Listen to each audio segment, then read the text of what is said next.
My name's Jonny Drury. I'm here at the Montgomery Waters Meadow alongside Joe Edwards after Shrewsbury Town's 0-0 draw with Accrington Stanley in the final game of 2021. Joe, I think Steve Cottrell said after the game Shrewsbury could have been 4-0 up inside 20 minutes. Game of two halves, really. Yeah, he's not wrong. They started really well.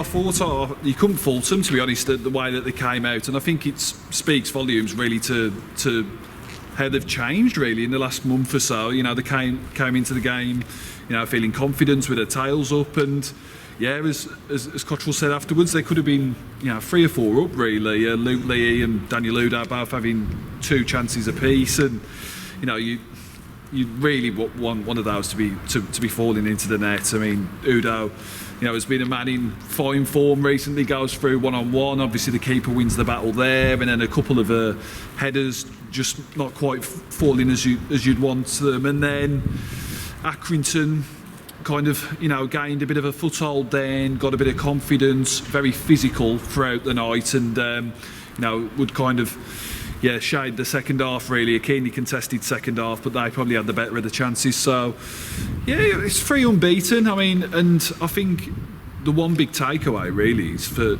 Shrewsbury that they're disappointed not to be winning this game. I think 2-3 months ago they'd be snatching your arm off for a point from these games, and I think there's been a change in mindset. You know, they're up to 16th now, and while it's not, you know, pulling up huge trees, they're certainly, you know, building momentum and going in the right direction. 3 unbeaten now, and while it wasn't the excitement that we probably had from Shrewsbury on Boxing Day, you know, they're beating Fleetwood 3-0. Tonight is a solid point and another point, you know, to add to the progress as of late. And obviously you're here tonight filling in for Lewis Cox, who's sadly got the old COVID. You know, what were you most impressed with tonight? Obviously you're looking from an outsider looking in. You haven't been here an awful lot this season. What were you most impressed with by Shrewsbury? I just think they look organised and they look like they know their jobs. And I know that might not sound, you know, like the most amazing thing, but you know, this was a side I've only saw them once before in person this season. That was against Stratford in the cup, and even in the early stages of that game I thought they looked a bit ropey, you know, against the Southern Central Premier side. Obviously the class told in the end, but you know, they had a bit of a nervy start to that game. I thought from this one they looked like they're assured from the off really, and against an Accrington side that themselves are in the top half of League One, have picked up some very good results this season, beat Rotherham on Boxing Day, so they're now mugs. And obviously in Daniel Udoh, I saw him pretty closely at Telford a few years back, and you know, he's a player that's just brimming with confidence. Of course he didn't get his goal tonight, but a nice little turn on the edge of the box here and an effort that went just over the bar. But you know, they've got 2 strikers on 9 goals now. They've got a settled system, a way of playing, although they did kind of change, flip and flop during the game. You know, Nathaniel Better had the licence to go forward when he wanted to, but they just look a much more solid outfit, you know, based on what I'd heard previous, and you know, they're struggling to pick up points, struggling to keep clean sheets. You know, it's back-to-back clean sheets now. It's 3 unbeaten. You know, they're a side that seems to be believing in themselves, and you know, if they can keep building results like this still, you know, as they are now, they'll be looking up rather than over the shoulders. And just finally, January's around the corner. Everyone's talking about the January transfer window. Where do you think Shrewsbury need to strengthen?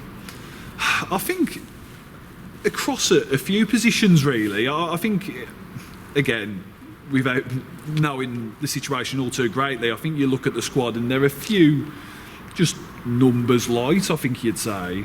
I think, you know, perhaps another forward option, even though Udoh and Bowman have played well. I think you're looking at those guys. I think what's quite telling with a game like this is that he's not made a substitution, and I know they are a few bodies light, you know, because of COVID and things like that. He mentioned afterwards that La Chabella and Pierre are out with COVID at the minute, but you know, I think in a game like that, sometimes, even though it was tight, you'll be bringing at least one attacking option or something like that. So I think maybe another forward option.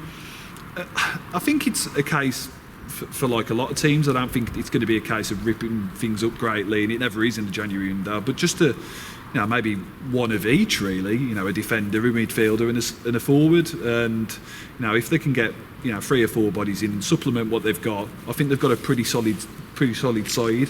You know, maybe another midfielder, I think you'd say, because You know, obviously Davies in there, Leahy, has played pretty well there this season, considering it's not his position per se. But if they have another injury in there, they might be struggling a bit. So yeah, probably centre mid, probably another forward option, and maybe even another defender just to help out. But no need for major surgery. It seems this side is thankfully going in the right direction now.